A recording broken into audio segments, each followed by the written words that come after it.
Can you help me say, Lord, whatever? Yeah. Oh, no. Hey, good day to all. Welcome to another edition of Brittingham Friends. Thank you for joining us, taking time out of your busy schedule to be with us today. And like I always say, in inclement weather, whether it's hot, whether it's cold, you check on your senior citizens personally. Don't call them up. You go knock on the door and say, hey, Grandma, are you all right? That's what you got to do, because as we get older, we kind of tend to think we know what the heck we're doing all the time, and we don't pay attention to the weather. Today, we have another great show for you today. I tell you, we got some great guests coming on today, and I think you're going to be surprised with my very first guest. We have with us today Mr. Bill Shields, and Mr. Bill Shields, hey, he is the, let me read this right. He is the Shields Management Incorporation. That's the name of the business, right? He's a business associate of three-time world boxing champion Reggie Johnson. Three-time world champion Reggie Johnson, which will be in the city this week. And guess what? We're going to have him on the radio as well. So we have Bill here today. He's going to explain some things to us in the boxing world. And of course, alongside me, I have my trusted friend here, my co-host, Mr. Linwood Jackson. Yes. And he's my co-host. So what we're going to do today, I want you to pay attention to everything we got to say today, because we got a lot of great show for you. Later on the show, we're going to have H.A.R.P on the program. Homeless people are real people too. Director Charles Johnson is going to bring us up to date on what they've been doing lately. And they just had a March for Hunger. So you stay tuned right there. I'm going to bring on my gentleman, Linwood. Thanks for joining me today. And Mr. Absolutely. Shields, it is my pleasure meeting you this afternoon. My pleasure meeting you. And we got kind of confused. I got kind of confused on this afternoon, because we met like 5 minutes of 12, and now it's after 12. Thank you for taking time out of your super, super busy schedule, to be with us this morning. Thanks for having me on. It's my pleasure. Now you are the manager, is that it, or a promoter?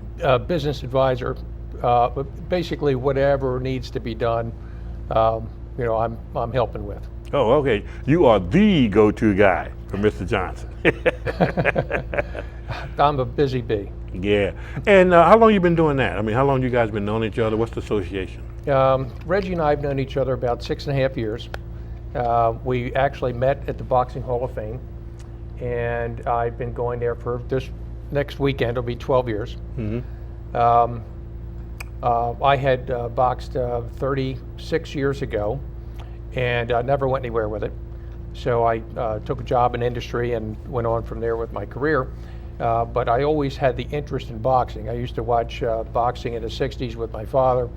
Of course, Muhammad Ali and all the greats, Jimmy Ellis and so forth, and all the guys that were fighting back at that time, and through the 70s and so forth. So when I went to the Hall of Fame, I got a chance to actually meet face to face with these great champions that I had watched, and as just so it happened, one of the times I met up with Reggie. He and I connected. We spent, we had dinner together that night. We exchanged information. With my job, I would fly around the country, and when I would go to Houston, where Reggie's based out of, then I'd call Reggie on the phone. We'd schedule dinner. We'd get together and we'd talk about stuff. Sure. So he's an amazing character. Mm-hmm. And I have listed the belts that he's won. I'm so grateful that he can come to Wilmington and come to Delaware in general, because we need more attention to this state. We have some great boxing people already here. But sometimes bringing somebody from the outside brings a little more attention to the state. And Reggie's next part of his career, he actually wants to fight here in Delaware, and so we'll see. We've got some world-class local champions that we might be looking at. Well, I think that's wonderful. I mean, every time, I'm a sports fanatic on most sports, and you know, when I'm watching TV or something, I'm going like, man, how come Delaware, we don't have that here in Delaware? Well, how come we don't have this here in Delaware or Wilmington or Newcastle, you know, whatever it is. And then when you do have something, it's not well advertised, we don't hear about it till it's over. And I'm going like, wow, I got to leave state on vacation to go see somebody else do X, Y, and Z. Mm-hmm. So this is a great state, and it's not too large, as you know, but there's some great, you said boxing champions here, and I agree to that. And of course, you know, Butch Lewis was living here, and he just passed away not too long ago. Mm-hmm. And my buddy here, he's a boxing enthusiast. And my next door neighbor is that way too. I'll be watching football and say, man, come on, watch the game. I'm watching boxing. Mm-hmm. I said, okay. So they brought me up to date on that. Of course, I grew up in the era of boxing, you know, the Friday night fights, Gillette, the razor, Friday night fights, that was it. That's all we had to do on Friday nights. And you sat around the radio, listen to the fight, who did what. So. Right, you're absolutely right, Britt. You know, years ago, when boxing was huge, you know, Delaware wasn't on the map, so to speak. But nowadays, it seems like Delaware's a small boxing mecca, right here in Delaware. But I have a couple questions for Bill. Bill, what weight class is Reggie fighting in today? Well, Reggie won his first belt as a middleweight, first world belt as a middleweight, and then he moved up 2 weight divisions to light heavyweight, and he won his next 2 world belts as a light heavyweight, and that's what he's staying at, a light heavyweight, 175 pounds. So he's fighting at light heavyweight right now, and you're bringing him to Delaware with hopes to get a fight here. What venue would you like to be fighting in? Well, Dover Downs? Or? Well, we thought about this, and you know, they've had some great fights at Dover Downs. Most recently, they opened up the Chase Center at the Riverfront for boxing, which I attended. Mike Spinks was next to me and Clarence, and you know, we had a nice talk about how the venue was out. But to attract a larger crowd, we have to go to a larger facility. And my friend Dave Tiberi sent me an email a couple days ago saying that they're looking to have a boxing venue in Newark, down at the Bob Carpenter Center, which will open it up to a much larger crowd of boxing fans. So I think that's a great idea, and you know, quite frankly, to have somebody, you know, of Reggie's caliber to come to Delaware, we'd have to have a large facility, and that would probably be the excellent one to go to. You're absolutely right. And what is Reggie's goal in the ring? I know he's been out of the game for 5 years or so, 5 years. And so he's looking to get back in it. Who is he targeting to fight? Well, there's a couple of guys. Well, actually, maybe I shouldn't say. Who holds the belt right now? Well, Let's rephrase that question. Bernard Hopkins is the man at this moment, and the reason is not only because of his own accomplishments.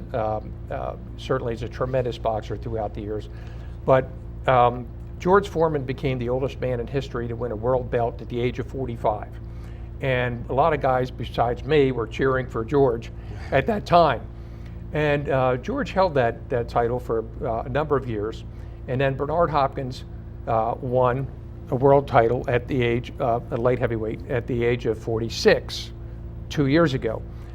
He had to beat Jean Pascal twice. I saw both fights. He had to beat the guy twice before they gave him the belt that he rightly earned.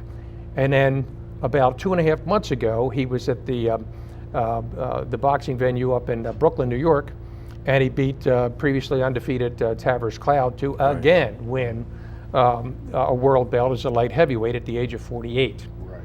And I mentioned that it's a wonderful venue to look at that man, Bernard Hopkins, because he is 48, and this August Reggie will be 47. Okay. So Reggie's in excellent physical shape. Bernard Hopkins is in excellent physical shape. Both guys are still showing the younger boxers how to stay in the game at advanced age, and they're doing a great job. So, You're absolutely right. You know, we're all too familiar with Bernard Hopkins. He lives right here in Delaware, not far from our studios, actually. And he is the current light heavyweight champion. And so I'm sure Mr. Johnson is looking to get a fight with our homegrown hero, coming in our own backyard, Mr. Bernard Hopkins. Is that correct? That would be wonderful. That would be one. That would be And wonderful. and the Carpenter Center is a good venue. It does a lot of stuff here in Delaware, and they do all the graduations there. They do 2 and 3 of them a day. It is large enough, and like you said, you need to have something to attract whoever you're fighting to come as well. So that's great. Now I understand you brought a little video today with you. Yes, this video is 4 minutes, and it's directly before the fight that Reggie had with Roy Jones Jr. Unfortunately, Reggie fought Roy Jones Jr. at his peak, but At Jones's peak. at Jones's peak. But the man who does the bio on this directly before the HBO fight is George Foreman. And Foreman and Reggie Johnson's father were good friends. They went to school together, they grew up together, and he also helped encourage Reggie to get into, to continue in the fighting game. Reggie was introduced at the age of 12 to boxing by his uncle, and Iron Man Walker, Kenneth Iron Man Walker, and Reggie found that's what he wanted to do. So he's made a career out of it, and because of the family ties between George Foreman and the Johnson family, George does the bio. Okay. Well, we're going to take a look at that video right now, ladies and gentlemen, so please stay tuned. This is going to be a great opportunity for you to understand who we're talking about, Reggie Johnson. We can show the video now, please. Talk about Reggie Johnson, and I talked about how well you know Roy Jones. Reggie grew up in the same neighborhood in Houston where you did, Roy. His father was what, schoolmate of yours? That's right. We had the 3rd and 4th grade together. I could whip his dad. So, you've whipped a lot of people, George. So you know as well as anybody the difficult path that he's had to travel to get here. And of course, with Roy focused on so many different things, I mean, you say it's not a distraction. Michael Jordan's at ringside tonight because he's Roy's business partner and they're launching a clothing line. It's like a perfect psychological setup for an upset for Reggie if he's ready to do his job. The difference between a contender and a champion, motivation. You got to be motivated. You can catch Roy Jones tonight not motivated. This guy could clean him out. That's the only difference. Physically, they're the same. Mentally, they could be the same, but motivation. You've got to be motivated. Because Reggie Johnson's a terrific fighter. He was a middleweight champion before he began to have trouble making 160 pounds.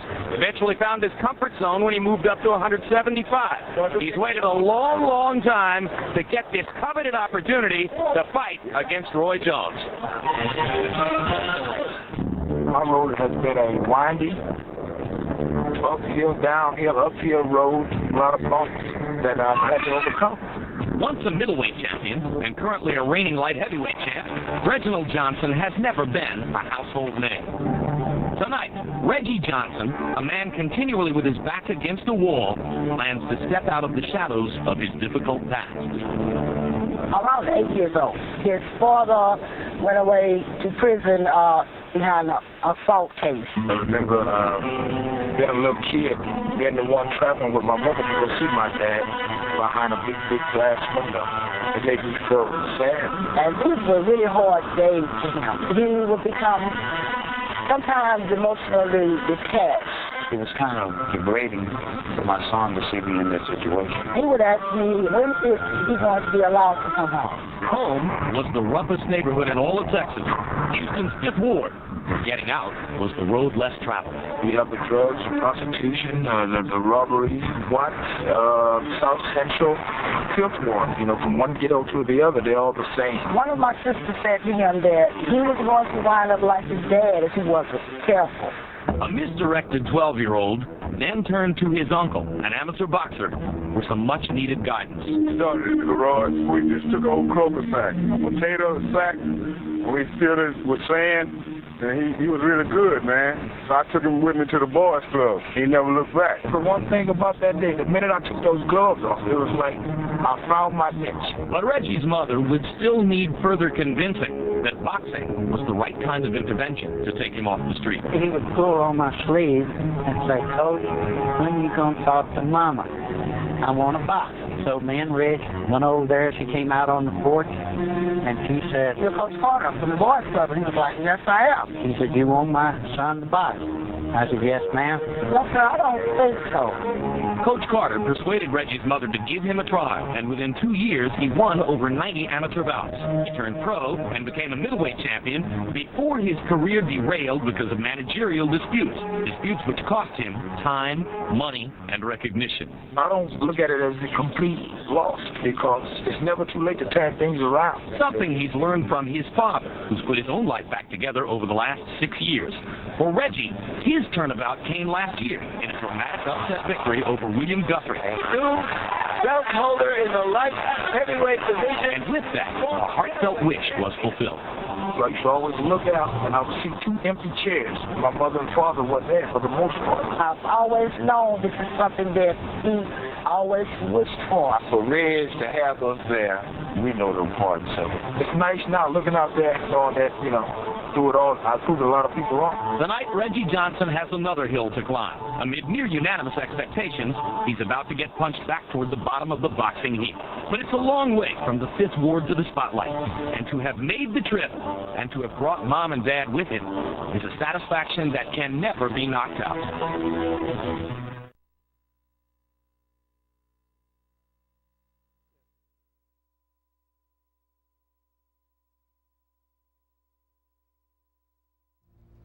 Well, as you can see, ladies and gentlemen, this guy's in shape, and he's no spring chicken. He's getting older like we all are every day, and he could use your support to try to bring a fight here to Delaware. And right now we're looking for a venue.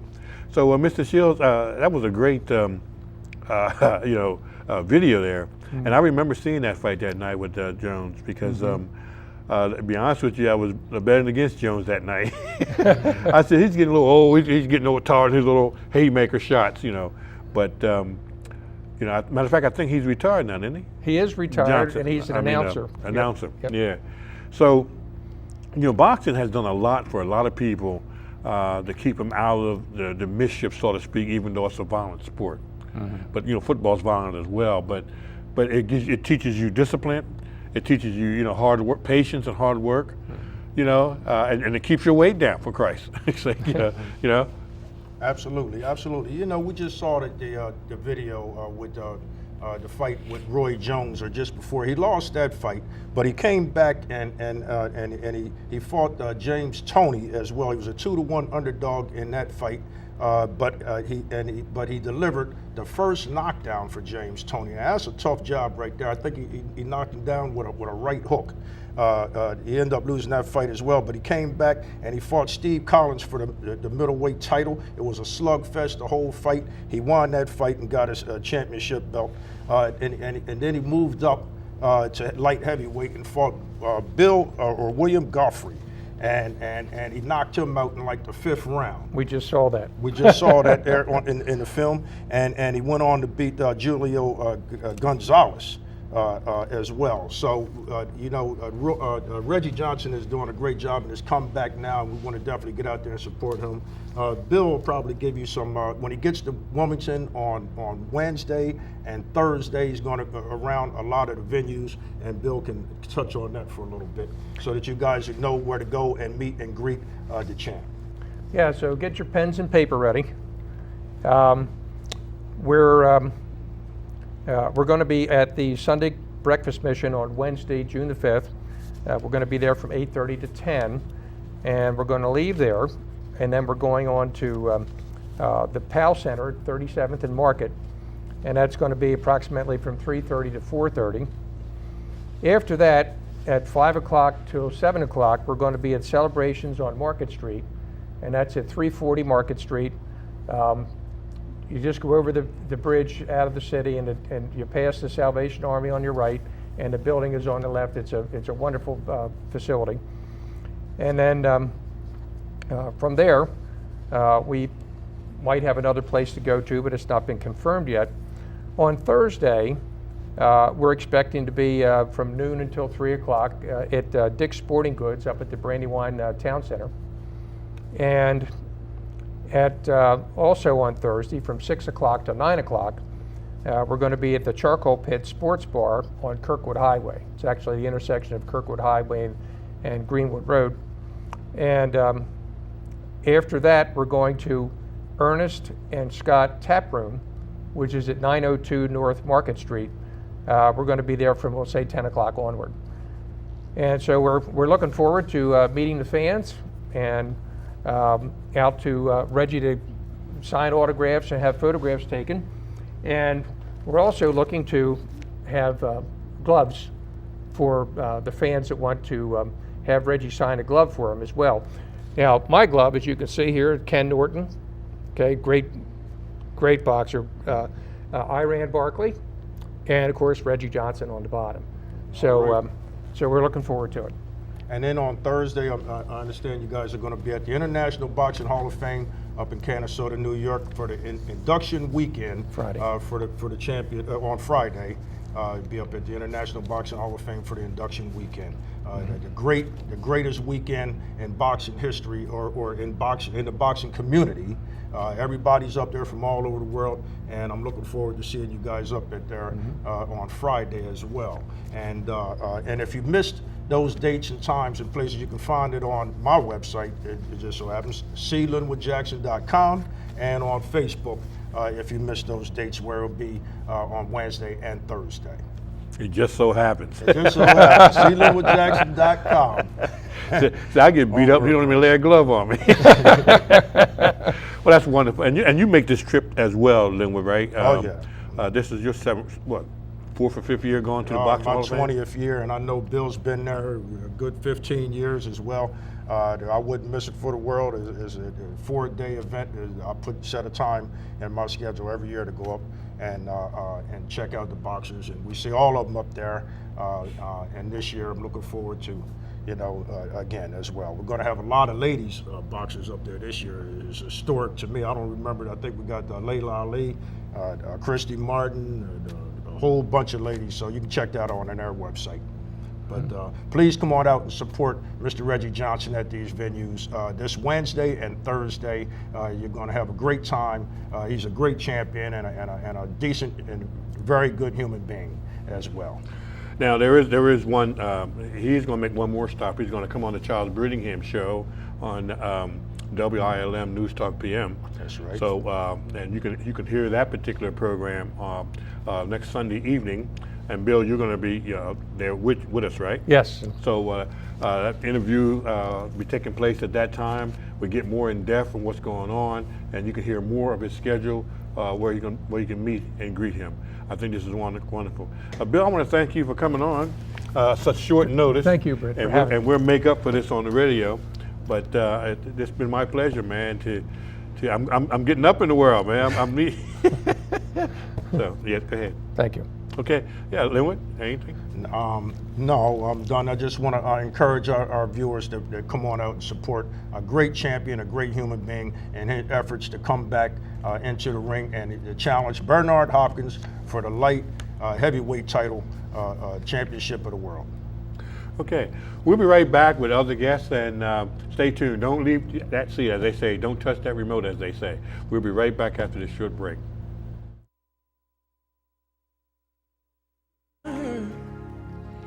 Whatever you're doing in this season, please don't do it without me. Anybody ever felt like that? Oh, don't do it without me. Lord, whatever you're doing in this season, please don't do it without me. Oh, I'm asking you to don't do it without me. Lord, whatever you're doing in this season, I don't know about you, but I don't want him to do it without me. I don't want him to do it without me. Can you help me say, Lord,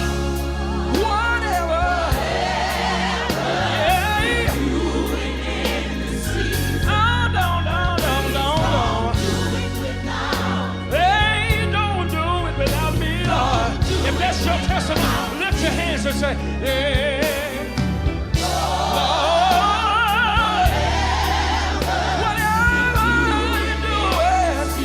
Season right now. This is the hour. This is the time. Yeah, yeah. Lift that hand to the heaven. Hey, yeah. It's your healing. Yeah. It's healing. Whatever the sickness is. Ooh, yeah. Please don't do it. Please don't do it. Please don't do it. No. And we are back. And joining me now is two of my dear friends that's out in the community each and every day, and we need your help as well. Joining me is Dr. White. Is the first name Deborah? Deborah, yes. Deborah, yes. And she's in psychology. And of course, Mr. Charles Johnson is the founder of H.A.R.P. Homeless People Are Real People Too.